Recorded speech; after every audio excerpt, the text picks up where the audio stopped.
candles in the ballroom numbered precisely 3,000, each one reflecting off crystal chandeliers that had been imported from Venice by the second Duke of Montrose nearly a century ago. Lady Evangeline Sterling knew this because she had counted them during the 17 balls she had attended as Duchess, the same way she had memorized the number of steps from the grand entrance to the refreshment table, the exact pattern of cracks in the ceiling plaster above the musicians' gallery, the particular creak of the third floorboard near the eastern windows. One develops intimate knowledge of surfaces when forbidden from penetrating depths. Her husband, Lord Alexander Sterling, 8th Duke of Montrose, stood across the vast room surrounded by admirers whose laughter carried above the orchestra's offerings.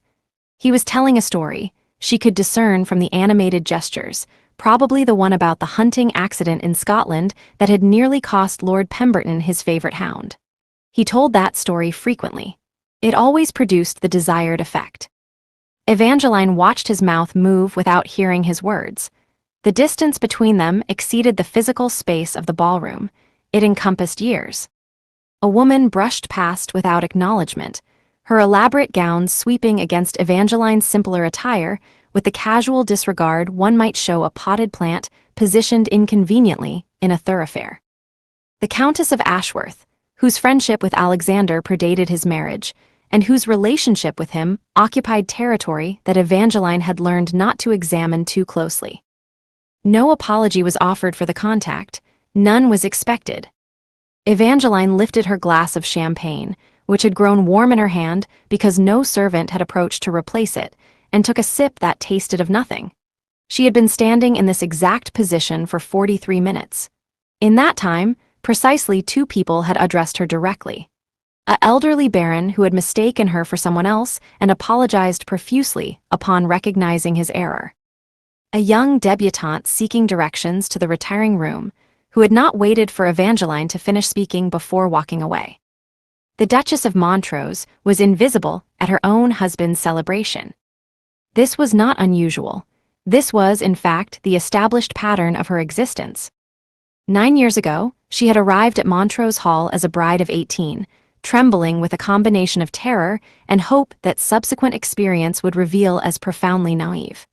Alexander had been charming during their brief courtship, attentive in the manner that men seeking particular outcomes often prove capable of simulating.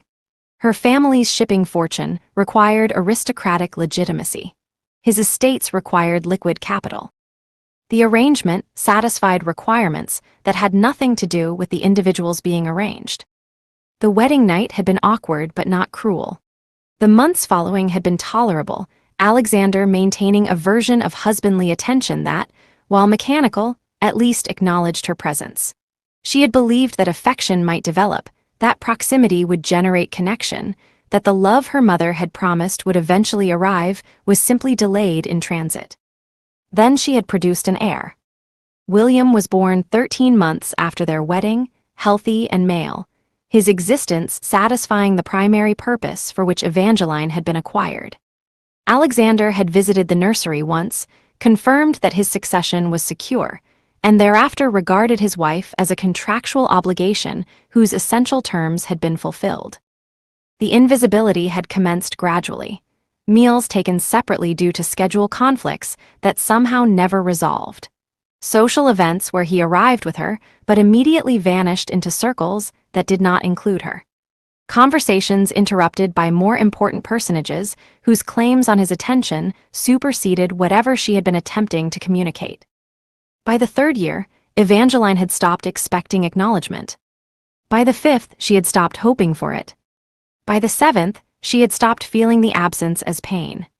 Numbness had replaced hurt, the emotional equivalent of a limb that has been compressed so long it no longer registers sensation.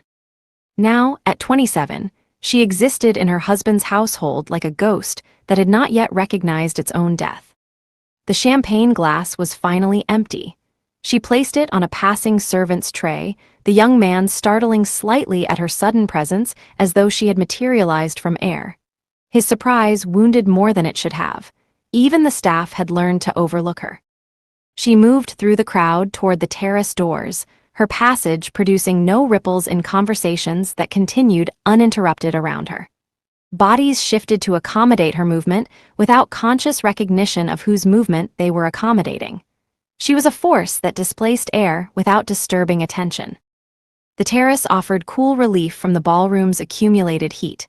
Evangeline walked to the stone balustrade and gripped it with fingers that had gone white with pressure she barely registered. Below, the garden stretched toward darkness that seemed welcoming rather than threatening.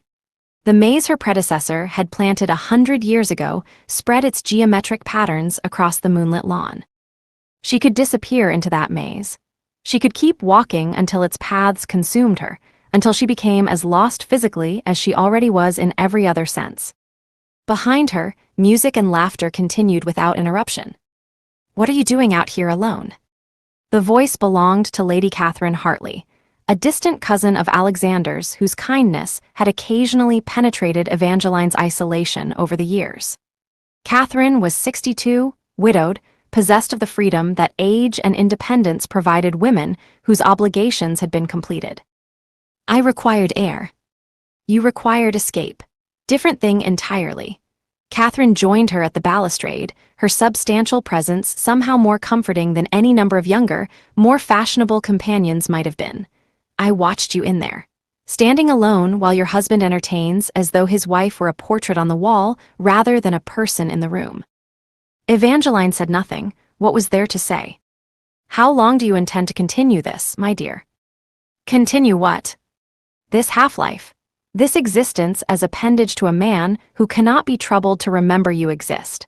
This slow dissolution of everything you might have been into someone who counts chandeliers because human connection has been denied her." Evangeline turned sharply toward the older woman. Catherine's eyes held no pity, which made her gaze bearable. Pity would have been unbearable. What she offered instead was something closer to recognition, one woman seeing another clearly when everyone else had chosen blindness. "I do not know what alternative you imagine exists." "Do you not?" Catherine's laugh carried bitterness that had been earned across decades. "I was married to a man much like your husband. Different title, same essential character. He overlooked me for 31 years until his heart stopped during an assignation with his mistress that nobody was supposed to know about. I spent 3 decades waiting for him to see me. He never did, and I wasted my entire youth on that waiting." The confession hung between them, like something fragile that might shatter if examined too roughly. "I am telling you this because I wish someone had told me.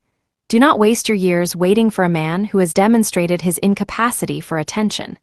Do not sacrifice your life hoping for transformation that will never occur. Do not become what I became, a woman who only discovered herself after time had stolen the youth that might have enjoyed that discovery. What would you have me do? Leave. Scandal would follow me forever. My son would be taken from me. Society would." "Society," Catherine interrupted, "cares about you exactly as much as your husband does. Which is to say, not at all. You are already invisible to them.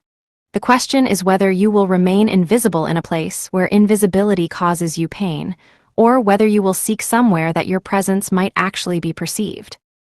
The orchestra inside launched into a waltz whose strains drifted through the terrace doors. Alexander would be dancing, Evangeline knew, with the Countess of Ashworth or one of the other women whose company he found preferable to his wife's. He would dance every dance without once seeking her, without noting her absence, without wondering whether she was enjoying the celebration supposedly held in honor of their anniversary. 9 years of marriage, 9 years of nothing. "I would not know where to begin," Evangeline whispered. "That," Catherine replied, placing one weathered hand over Evangeline's cold fingers, "is why beginnings require courage. Not knowledge, not certainty, simply the willingness to move when staying has become unbearable." The conversation haunted Evangeline through the remaining weeks of the London season. She performed her customary functions with customary invisibility, managing household affairs that Alexander never inquired about, raising a son whose father visited the nursery perhaps twice monthly, existing in the margins of a life that belonged to someone else. But something had shifted. Catherine's words had planted seeds in soil that Evangeline had believed entirely barren. Thoughts she had suppressed for years began pushing toward light that their survival required. She started observing her circumstances with new attention. The household accounts revealed resources she had never fully examined. Her marriage settlement, negotiated by a father who had understood aristocratic inclinations better than she had, contained provisions that guaranteed her income regardless of her husband's decisions. Properties existed that technically belonged to her, inherited from a grandmother whose wisdom had anticipated granddaughters who might require escape routes. She was not as trapped as she had believed. The realization produced not joy but something more complex. Anger, perhaps, at years spent accepting imprisonment when doors had been unlocked all along. Grief for time that could not be recovered. Fear of what action might require. And beneath everything, a flickering ember that might have been hope. She began planning. Not dramatic confrontation, not theatrical departure, not any of the spectacular gestures that novels suggested. Simply quiet preparation for a withdrawal so gradual that its completion might not register until after it was accomplished. She wrote letters to the solicitors managing her separate assets, requesting detailed accountings that arrived in packets she examined during hours when Alexander was occupied elsewhere. She corresponded with estate managers at the properties she controlled independently, learning about houses she had never visited and lands she had never seen. She researched continental destinations where English society's reach might extend less completely, where a woman of means might establish herself without requiring masculine sanction. She spoke with William. Her son was 8 years old enough to understand more than adults typically credited children with comprehending. She did not burden him with details his age could not process. She simply spent more time with him than usual, memorizing the particular way his hair curled at his temples, the gap where a baby tooth had recently departed, the serious expression he adopted when considering questions that required thought. She would not be able to take him. This reality she had accepted with anguish that gradually transformed into resolution. Alexander might not value her presence, but he would never permit the removal of his heir. The law supported his position absolutely. Her son would remain, raised by nurses and tutors, loved by a mother whose physical absence would not diminish emotional devotion, maintained through whatever channels remained available. It was the cruelest aspect of her situation. It was also the aspect that had kept her imprisoned for years longer than sanity recommended. But Catherine's words returned repeatedly. Do not waste your years waiting. Do not sacrifice your life hoping. William would grow up in his father's household regardless of whether Evangeline remained there suffering or departed to somewhere that her existence might actually matter. Her presence provided him with a mother who was slowly disappearing into despair. Her absence would deprive him of daily contact, but might preserve a mother whose self remained intact enough to offer something meaningful when opportunities for connection arose. Perhaps she was rationalizing selfishness. Perhaps she was simply seeking permission for escape that her circumstances made necessary. The distinction mattered less than she had once believed. She needed to survive. The departure occurred on a Wednesday in late October, when Alexander had traveled to his hunting estate in Yorkshire and would not return for 3 weeks. Evangeline waited until the household had settled into the altered rhythms that his absence created, until servants had relaxed into routines that required less vigilance. Then she simply left. No dramatic note was penned. No tearful farewells were enacted. She kissed William while he slept, pressing her lips against his forehead and inhaling the particular scent that she would carry with her regardless of distance. She walked through chambers that had never felt like home, touching surfaces she would not touch again. The carriage waiting outside bore no crest, hired from a service that asked no questions when compensated adequately. Her luggage had been sent ahead to a London hotel under an assumed name. She would remain there briefly before continuing to Dover, where passage to France awaited. She would become someone else, someone visible, someone whose existence mattered because she would construct circumstances in which mattering was possible. The household discovered her absence the following morning. Letters she had left provided limited explanation. She had withdrawn from a marriage that had ceased providing anything worth remaining for. She would not contest divorce proceedings should Alexander choose to pursue them. She requested only that correspondence with her son be permitted through intermediaries whose discretion could be trusted. She asked for nothing that she had not already secured independently. Alexander received notification 4 days later, his hunting interrupted by messages whose urgency exceeded ordinary household communications.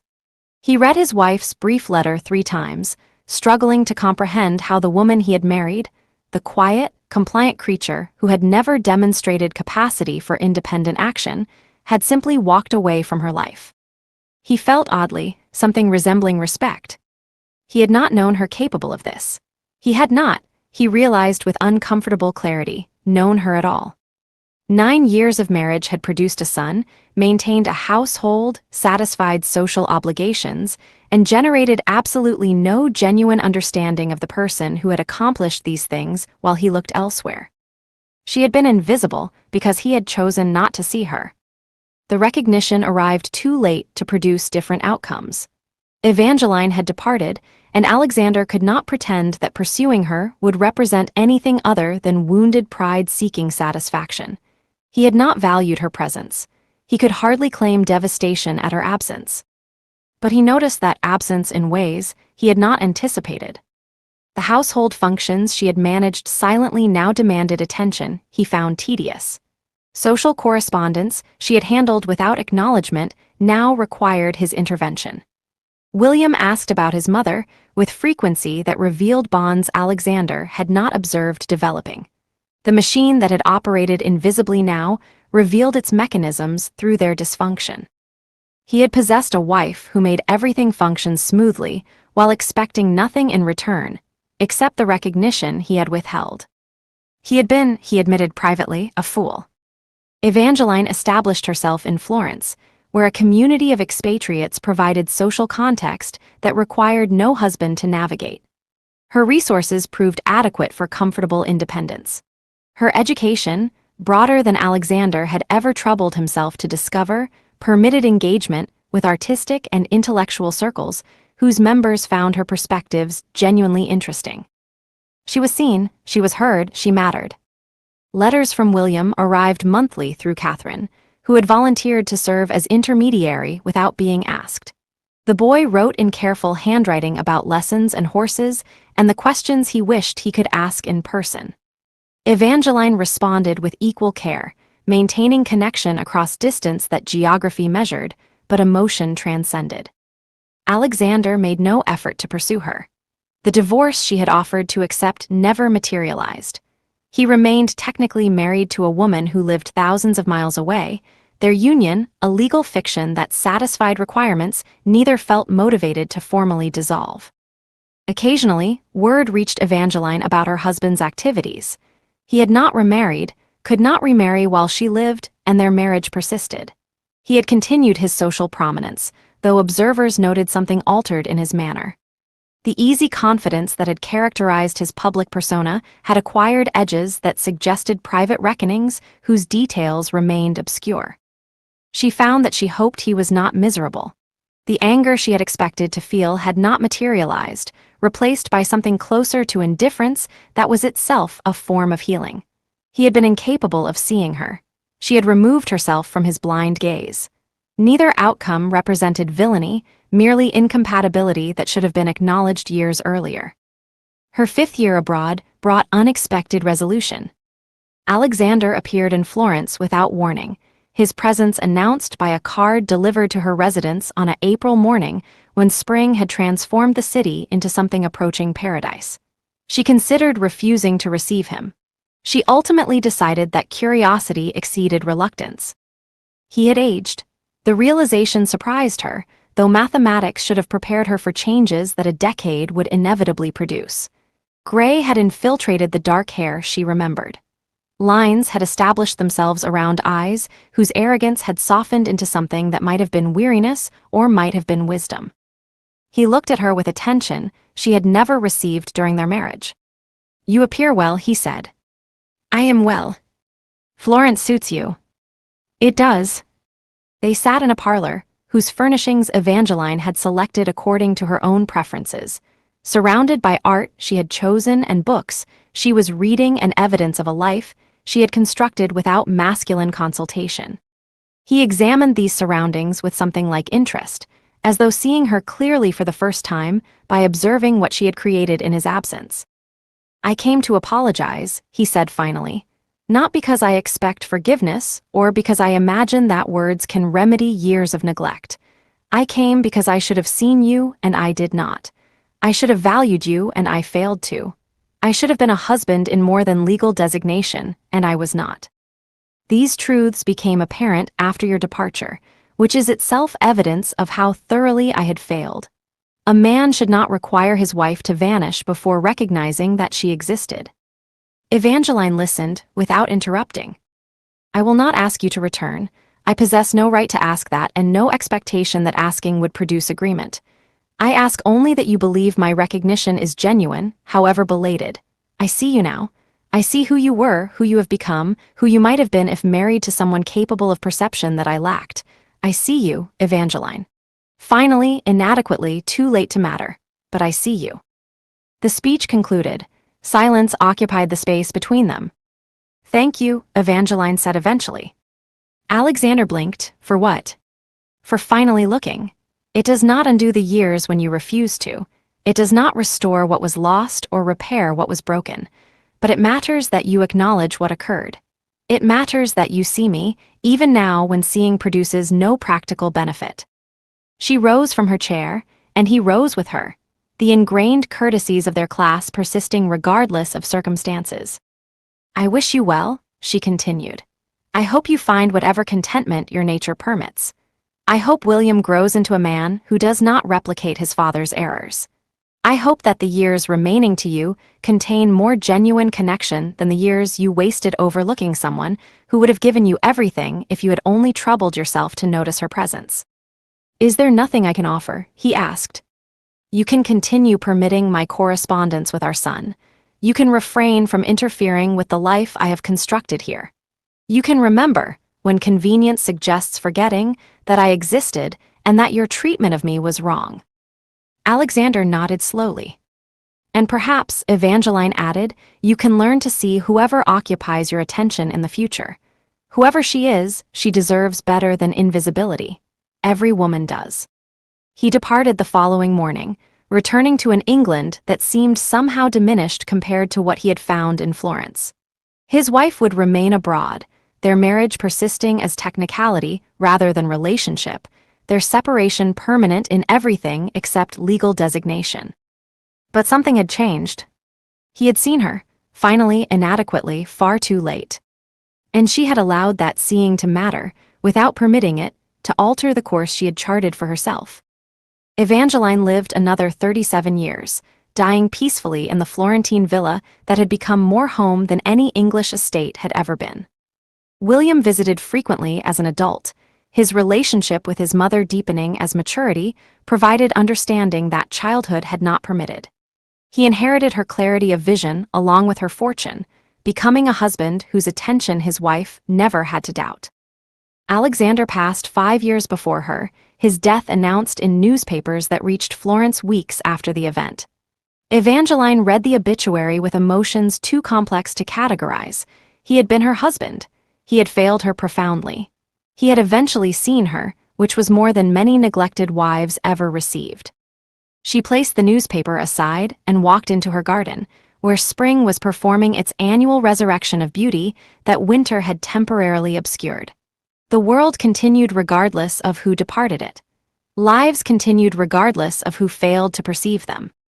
She had been overlooked. She had withdrawn.